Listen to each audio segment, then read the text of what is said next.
Good morning. আশা করছি সবাই খুব ভালো আছেন, সুস্থ আছেন। আমিও ঠিকঠাক আছি। আজকের দিনটা ছিল শুক্রবার, আর এখন ঘড়িতে বাজে সকাল 7টা। তো সকাল সকাল ঘুম থেকে উঠে একটু ফ্রেশ হয়ে তারপর এই বারান্দাতে এসে একটু দাঁড়াতে খুব ভালো লাগে, গাছপালাগুলো দেখতে, পায়রাগুলোকে খেতে দিতে।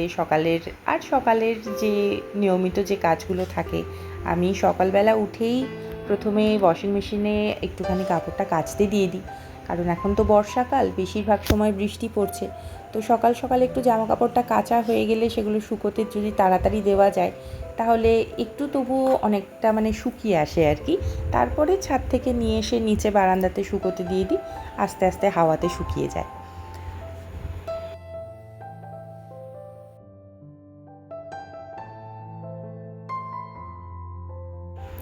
আর এখন সকালবেলা ওদেরকে একটু দুধ করে দিচ্ছি।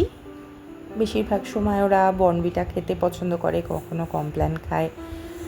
আর আজকের দিনটা আসলে আমার একটু মন খারাপের একটা দিন। তার কারণ গত 2-3 দিন ধরে আবিরের ভীষণ শরীর খারাপ ছিল, এত জ্বর ছিল। আর এই যে বিস্কুটটা এখন ওদেরকে দিচ্ছি, একটা এলাচ ফ্লেভারের বিস্কুট আর কি। এটা আমাদের প্রত্যেকের খেতে ভীষণ ভালো লাগে বাড়িতে, প্রত্যেক মাসে 1-2 প্যাকেট তো আমি আনাই। বিশেষ করে আমার এলাচ ফ্লেভারের বিস্কুট খেতে ভীষণ ভালো লাগে। তো এই আর কি। তো ওর শরীরটা একদমই ভালো ছিল না, মানে গত 2 দিন রাত্রে তো প্রায় 104-এর ওপরে জ্বর ছিল। তো প্রায় সারা রাতই আমি আশেপাশে জেগে, আর ও এত কষ্ট পাচ্ছিল যে একদমই মনটা ভালো লাগছিল না। প্রত্যেক মাসে মাসকাবারি বাজার আসার পর আমি এরকম কিছু কিছু জিনিস একটুখানি শুকনো খোলায় নেড়ে ঠান্ডা করে তারপর ভরে রাখি। আর তাতে জিনিসগুলো অনেক দিন অবধি ভালো থাকে। আর এখন যেহেতু বর্ষাকাল, এখন তো ভীষণই একটু ছাতা পড়ে যাওয়ার একটা টেন্ডেন্সি আছে, সমস্ত কিছুতে পোকা হয়ে যেতে পারে।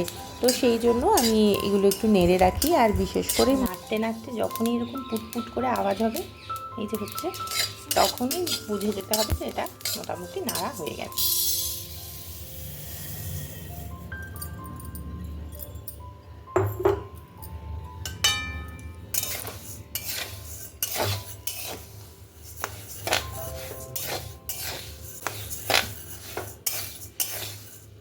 আর আমরা ধরুন বেশিরভাগ সময় তো এই ভাজা মুগ ডাল বা ভাজা বিউলির ডাল, বিউলির ডালটা ভেজেই ব্যবহার করি, মুগ ডালটা ভেজেই ব্যবহার করি। তো আগে থেকে এরকম ভেজে ঠান্ডা করে যদি অলরেডি করা থাকে, তাহলে যখন রান্না করব তখন শুধু বার করে ধুয়ে সেদ্ধ করে নিলেই হয়ে গেল, কাজটা অনেকটা এগিয়ে থাকে। আর এই যে আমি এখানে সব এখন ঠান্ডা করতে দিয়েছি, জোয়ানটা, মৌরি, আর এখানে এই যে বিউলির ডালটা। আর এই যে কাঁচের শিশির মধ্যে ছিল, এগুলো মুছে নেব ভালো করে। মুছে নিয়ে তারপর ঠান্ডা করে ঢেলে দেবো। এটার মধ্যে জোয়ান রাখি, এটা বিউলির ডাল। তো অল্প অল্প করে এক এক দিন এক এক রকম করে নেব। আর আমি তো জিরে টিরেগুলো ভেজেই গুঁড়ো করি বাড়িতেই।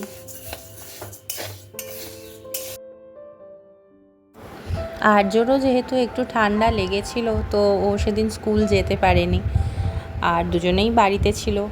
আর ওর সেদিন যে হোমওয়ার্কগুলো দিয়েছিল সেইগুলোই বসে বসে একটু করছিল।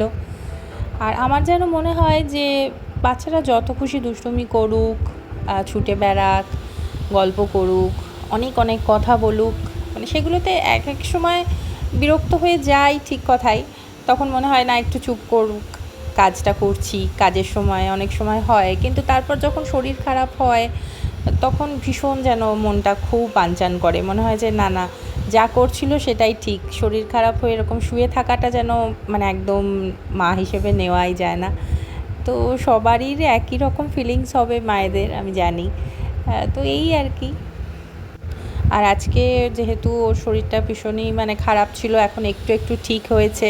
তো একদম হালকা করে একটু পোস্ত করব, আলু পোস্ত আর বিউলির ডাল করব। কিন্তু আলু পোস্তটা ওর মুখে তো একদম স্বাদ নেই, তাই একটু পেঁয়াজ টমেটো ভালো করে ভেজে তার মধ্যে আমি আলুটা সেদ্ধ করে রেখেছিলাম, সেটা দিয়ে তারপরে পোস্ত আর এর সাথে আমি একটু সাদা তিলও দিয়েছি, নিয়ে ভালো করে বেটে এখানে আমি মিশিয়ে দিলাম আর একটু জল দিলাম আর ওপর থেকে একটু সর্ষের তেল দেব। আর পোস্তর সাথে একটু লঙ্কাও দিয়েছিলাম, তাতে মুখে একটুখানি টেস্টটা যেন পায়, তো সেই জন্য। আর বিউলির ডাল তো আমরা এখানে রসুন ফোড়ন দিয়ে আর 5 ফোড়ন দিয়ে একটু লঙ্কা টঙ্কা দিয়ে বিউলির ডালটা এখানে ছকে দেব। একদম হালকা রান্না করছি, আজকের মাছ ডিম কিছুই দেব না, হালকা ফুলকা খাবে, কারণ অনেকটা জ্বর থেকে উঠলো তো এবারে এখন একটুখানি অ্যাসিডিটি হয়ে যাওয়ার একটা চান্স থাকে, তো সেই জন্য।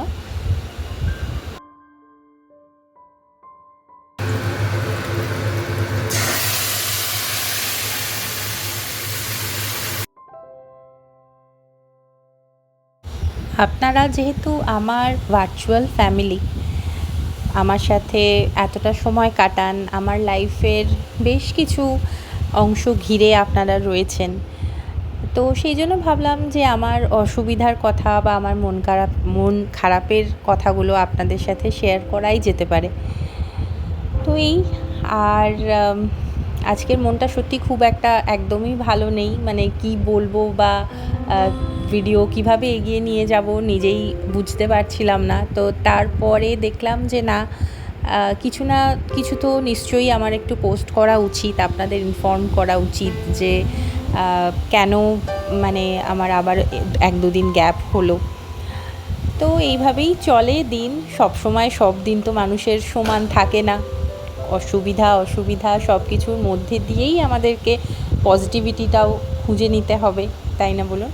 তো এইখানে শিবাশিস এখন এই কিছু স্প্রিঙ্কলস আনতে দিয়েছিল, মানে ওই কেক বা প্যানকেক বা কোনো রকম এই ধরনের জিনিসগুলো বানানোর জন্য, তখন এগুলো দিলে খুব খেতে ভালো লাগে এই স্প্রিঙ্কলসগুলো। তো এখানে এই যে রেনবো স্প্রিঙ্কলস একটা আনতে দিয়েছিল, তারপরে হোয়াইট চকলেট চিপস আর ডার্ক চকলেট চিপস, আর এখানে ওই টুটি ফ্রুটি আনতে দিয়েছিল। তো এখানে মাঝে মধ্যে ওই প্যানকেক বানালে আমি দিই, তো তারপর চকলেট বলস যদি কোনো দিন বানাই তার মধ্যে একটুখানি দিয়ে দিই, তো বাচ্চাদের টুকটাক এরকম স্ন্যাক্স হিসেবে খেতেও ভালো লাগে। তো সেই জন্য এগুলো আনিয়ে আবার এগুলো রিস্টক করে নিলাম, এগুলো শেষ হয়ে গেছিলো সবই। আর এগুলো না এরকম কাচের শিশির মধ্যে রেখে এগুলো কিছুক্ষণ আমি মানে বাইরে এখন রেখেছিলাম ঠিক কথাই, কিন্তু এগুলোকে কিন্তু মানে ফ্রিজের ভেতরেই রাখতে হয়, না হলে যেহেতু চকলেটস এগুলো কিন্তু গলে যায়, তো সেই জন্য ফ্রিজেই রাখি আমি বেশিরভাগ সময় স্টোর করে।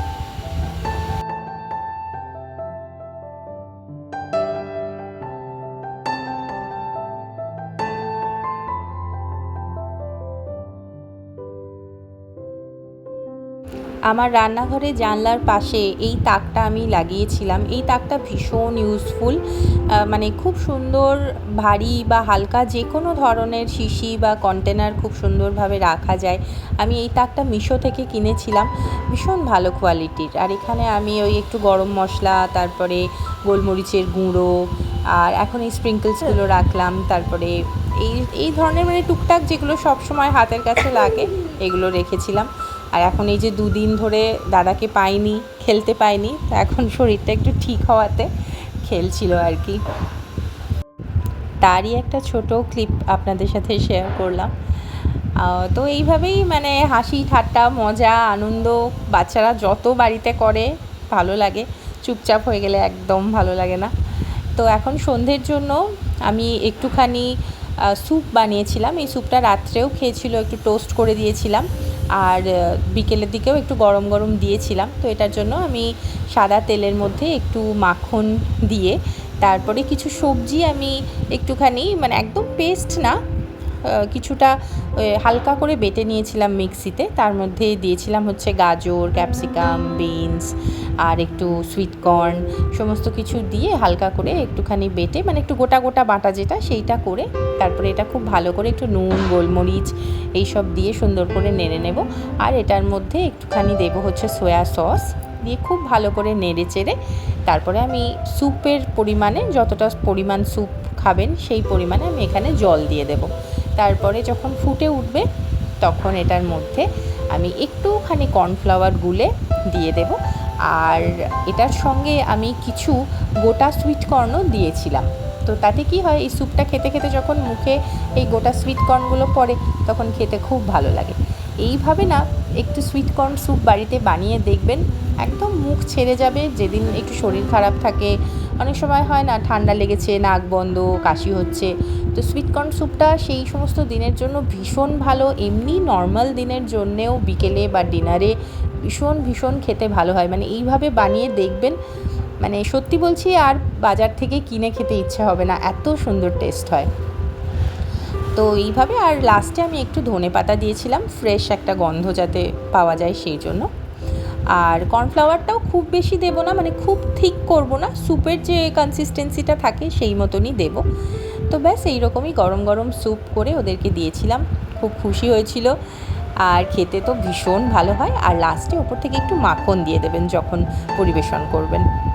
তো ব্যাস আজকের ভিডিওটা আমি আস্তে আস্তে এবার এখানেই শেষ করি। খুব ভালো থাকবেন, সুস্থ থাকবেন। এখন কিন্তু সিজন চেঞ্জ হচ্ছে, ভীষণ ভালো থাকবেন, সাবধানে থাকবেন, ঠান্ডা একদম লাগাবেন না। আর এই একটু মধু, তুলসী পাতা, তারপর একটু গরম গরম স্যুপ, এই ধরনের জিনিসপত্র একটু বেশি খেতে হবে। কারণ বাইরে বেশিরভাগ দিন যারা তো ধরুন বাইরে কাজ করেন, বৃষ্টিতে তো হয়তো ভিজেই যেতে হচ্ছে। তো আজকের ভিডিওটা এখানেই আস্তে আস্তে শেষ করি। খুব ভালো থাকবেন, সুস্থ থাকবেন। দেখা হবে নেক্সট আবার একটা ভিডিওতে। Till then, bye by.